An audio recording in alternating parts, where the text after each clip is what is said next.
Assalamualaikum warahmatullahi wabarakatuh. Perkenalkan, nama saya Salsabila Muzakir dari kelas 5 Ekonomi Syariah B. Di sini saya akan menjelaskan bagaimana sih perkembangan perekonomian Indonesia dari pemerintahan Soekarno-Hatta sampai Joko Widodo. Pada pemerintahan Soekarno pada tahun 1945 sampai 1949, Belanda mengakui kemerdekaan Republik Indonesia.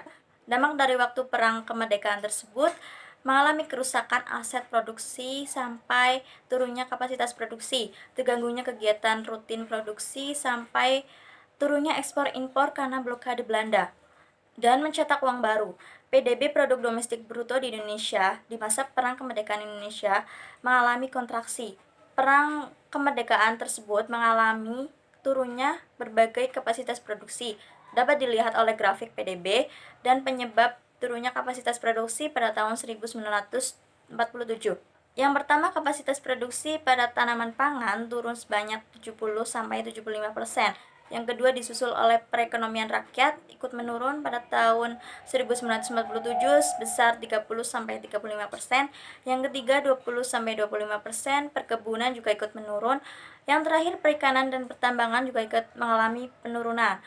Perikanan menurun sebesar 50% dan pertambangan menurun drastis sebesar 20%.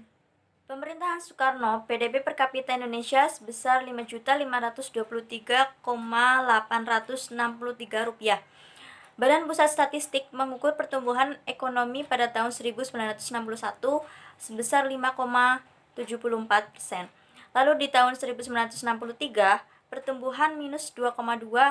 Angka minus tersebut pertumbuhan ekonomi dipicu karena biaya politik yang tinggi akibat APBN yang berdefisit minus Rp 1.565,6 miliar. Inflasi juga melambung sampai 600% hingga 1965. Selanjutnya, pertumbuhan ekonomi Indonesia kembali ke angka positif pada tahun 1964 sebesar 3,53%. Satu tahun kemudian, angka itu masih positif meski turun menjadi 1,1%. Pada tahun terakhir, 1966, di era pemerintahan Soekarno, ekonomi Indonesia tumbuh 2,33%. Pada masa pemerintahan Soeharto, terjadinya pasang surut perekonomian Indonesia. Ia menjadi presiden di saat perekonomian Indonesia tak dalam kondisi baik. Pada tahun 1967, ia mengeluarkan Undang-Undang Nomor 1 Tahun 1967 tentang penanaman modal asing. Undang-undang ini membuka lebar pintu bagi investor asing untuk menanamkan modal di Indonesia. Tahun berikutnya, Soeharto membuat rencana pembangunan 5 tahun yang mendorong swasembada. Perekonomian pada program ini mendongkrak pertumbuhan ekonomi Indonesia hingga tembus 10,92%. Posisi Bank Indonesia pun juga tak independen. BI hanya sebagai alat penutup defisit pemerintah. Begitu BI tak bisa membendung gejolak moneter. Pada terjadi krisis dan inflasi tinggi hingga 80%. Pada tahun 1998, negara bilateral pun menarik diri untuk membantu perekonomian Indonesia, yaitu saat krisis sudah tak terhindarkan. Pertumbuhan ekonomi pun merosot menjadi 13,13%. Di tahun 1998, Indonesia menandatangani kesepakatan dengan IMF. Gelontoran utang dari lembaga ini mensyaratkan sejumlah perubahan kebijakan ekonomi. Soeharto lengser dan digantikan oleh B.J. Habibie. Pemerintahan B.J. Habibie pada tahun 1998 sampai 1999 disebut juga dengan era reformasi.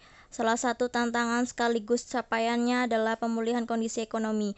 Dari posisi pertumbuhan 13,13% pada tahun 1998 menjadi 0,79% pada tahun 1999. Habibie menerbitkan berbagai kebijakan keuangan dan moneter dan membawa perekonomian Indonesia ke masa kebangkitan. Kurs rupiah juga menguat dari sebelumnya 16.650 US dollar pada Juni 1998 menjadi 7.000 US dollar pada November 1998. Pada masa Habibie, Bank Indonesia mendapatkan status independen dan keluar dari jajaran eksekutif.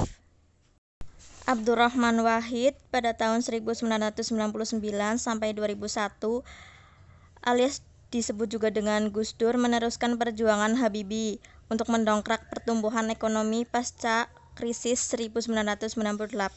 Secara perlahan ekonomi Indonesia tumbuh 4,92% pada tahun 2000. Gus Dur menerapkan kebijakan desentralisasi fiskal dan otonomi daerah. Pemerintah membagi dana secara berimbang antara pusat dan daerah. Kemudian, pemerintah juga menerapkan pajak dan retribusi daerah. Meski demikian, ekonomi Indonesia pada tahun 2001 tumbuh melambat menjadi 3,64%. Selanjutnya, Megawati Soekarnoputri menjadi presiden pada tahun 2001 sampai 2004. Pada tahun 2001, tingkat kemiskinan menurun menjadi 18,41% dengan 37,87 juta jiwa. Pada tahun 2002, angka kemiskinan naik menjadi 18,20% dengan 38,39 juta jiwa. Meski persentase turun, jumlah penduduk miskin meningkat. Pada tahun 2003, angka kemiskinan turun menjadi 17,42% dengan 37,34 juta jiwa. Dan pada tahun 2004, angka kemiskinan turun menjadi 16,66% dengan 36,15 juta jiwa. Pada saat itu, adanya perbaikan yang dilakukan pemerintah saat itu yakni menjaga sektor perbankan lebih ketat sehingga menerbitkan surat utang atau obligasi secara langsung.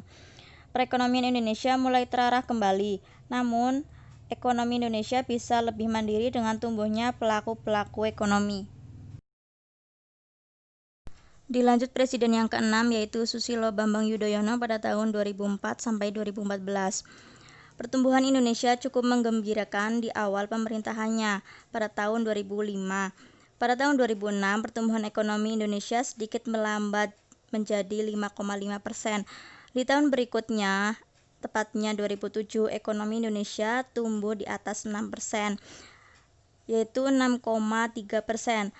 Lalu pada tahun 2008, pertumbuhan ekonomi masih di atas 6%. Saat itu impor Indonesia terbilang tinggi, namun angka ekspor juga tinggi sehingga neraca perdagangan lumayan berimbang. Pada tahun 2009, di akhir periode pertama sekaligus awal periode kedua pemimpin SBY, ekonomi Indonesia tumbuh melambat di angka 4,63%.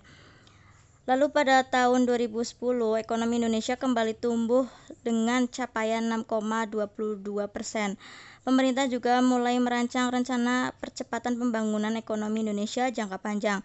Pada tahun 2011, ekonomi Indonesia tumbuh 6,49%, berlanjut dengan pertumbuhan di atas 6% pada 2012, yaitu 6,23%. Namun perlambatan kembali terjadi setelah itu dengan capaian 5,56% pada tahun 2013 dan 2014 mencapai 5,1%.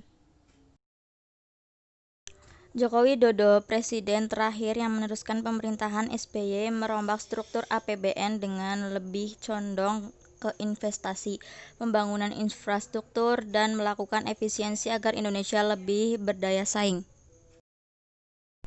Anggaran infrastruktur pemerintahan Jokowi pada tahun 2016, 2017, 2018, dan 2019 mengalami peningkatan anggaran infrastruktur tepatnya pada tahun 2019 yaitu sebesar 415 triliun. Itulah materi perkembangan perekonomian Indonesia dari saya. Mohon maaf apabila ada kesalahan atau tutur kata ada yang salah. Saya pamit undur diri. Wassalamualaikum warahmatullahi wabarakatuh.